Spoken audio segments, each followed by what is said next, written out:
Well, Labour's Brexit position has, in the words of the Shadow Chancellor John McDonnell, evolved, and the party's stance on a second Brexit referendum, that it's not currently their position, has left some thinking that they've deliberately left the door open. Well, today, the London Mayor Sadiq Khan has thrown his weight behind a second vote. So joining us now is the Shadow International Trade Secretary, Barry Gardiner. Thank you for being with us this morning. It feels like we should start off with the comments by the London Mayor saying that he would like to see a second referendum. Do you agree with him? Look, John's right. We've said that we haven't ruled anything off the table. But I thought what Carwyn Jones said earlier on your programme was very sensible. Actually, to have a second referendum would be to throw this government a lifeline. Here we have a Prime Minister who is facing going to Parliament with whatever she eventually manages to conclude with the European Union and find that it is not possible to get it through the British Parliament. Well, in those circumstances, I think the right thing to do is to say, if this government cannot do what it is supposed to and govern, then we need actually to change the government. Calling for a second referendum is really giving her a lifeline, because then she can say, oh, well, if I can't get it through Parliament, I'll go back to the people. But what does she go back to the people on?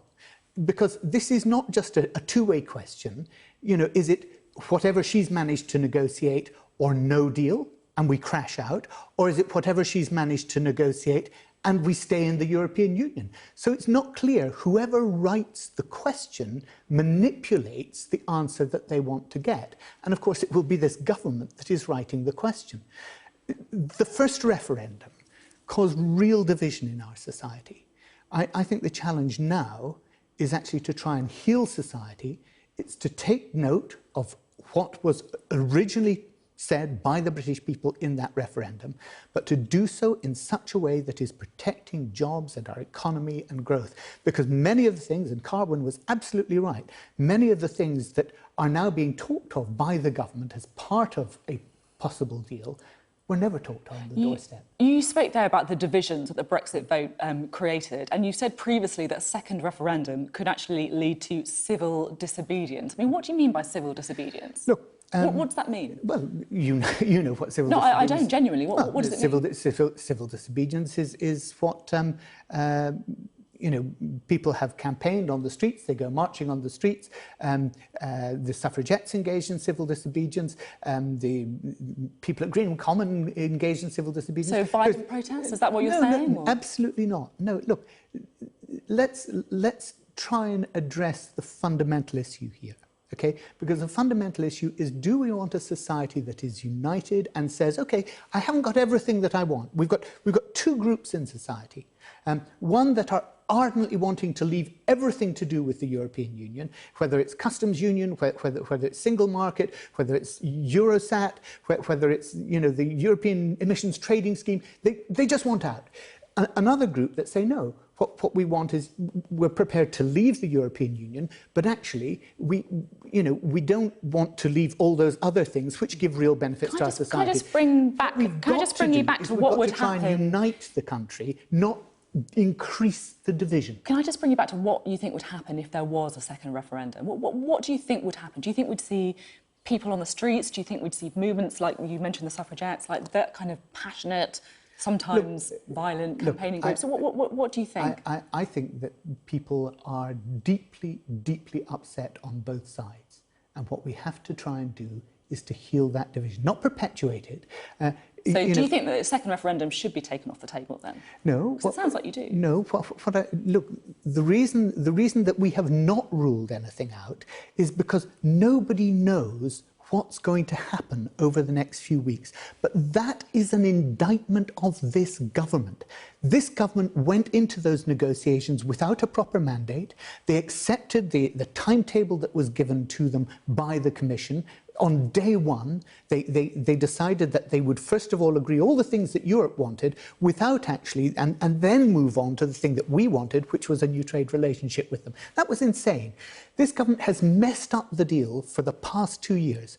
What we need to try and do now is chart a way through the difficulty that their incompetence has caused. That's what we in the Labour Party are doing. That's why we're not saying it's definitely got to be this or it's definitely got to be that. We're saying we have to be flexible because we have to respond to the situation as it arises. Let's talk about that flexibility. We mentioned the Carwyn Jones interview. I thought it was very interesting that he said that in his view Chequers was a step in the right direction. Even though Labour wanted to go further, it was a step in the right direction.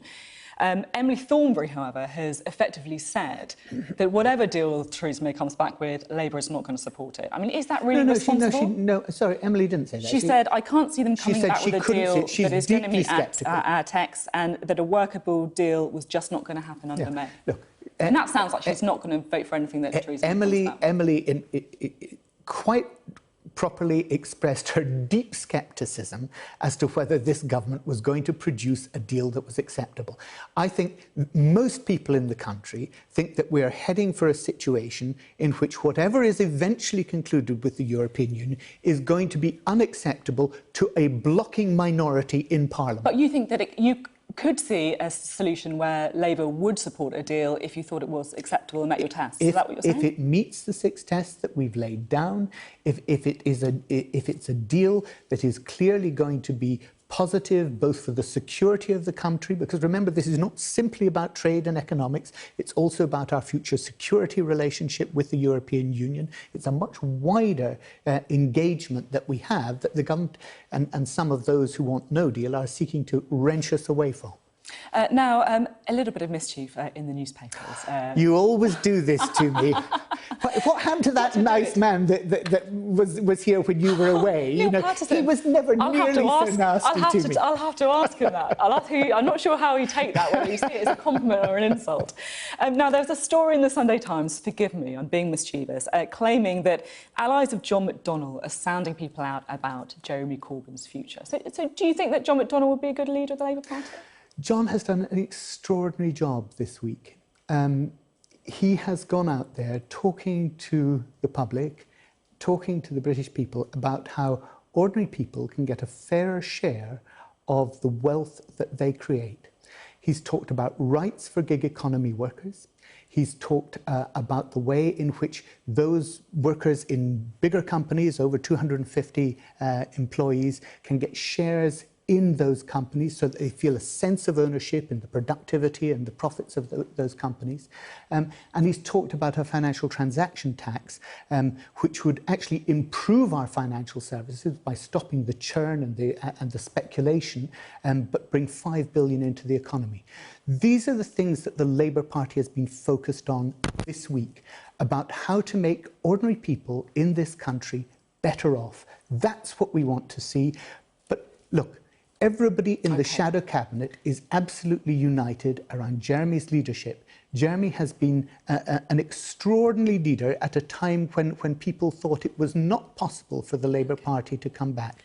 He has done that, and we're united around him for one reason, because the Labour Party is the best means of improving the social conditions for people in this country, making it a fair and equal and a better place. Now, I would love to talk to you more about trade, but I know that Labour are very keen for us to get this final question in, because it's a story that they're pushing this weekend about the high streets and about the state of the high streets. And I do want to talk about it because in Bridgend, it came up again and again in Wales that people were pretty devastated about the sight of shops closing down and the state of the high street. So what are you planning to do? Well, look, 100,000 jobs have gone in retail in the past 3 years. That's quite extraordinary if you think of that as a proportion of people in employment in our country. They've disappeared off the high street. And so what we're saying is that we want to have a register of the landlords of those premises so that we can easily replace companies going back in there rather than seeing them left vacant. And also Sorry, is that my time up? I think that's pretty much your time up. Apologies. Okay. We did get there. I hate doing this to you, but thank you very much for being with us. Always a pleasure. Barry Gardiner, thank you.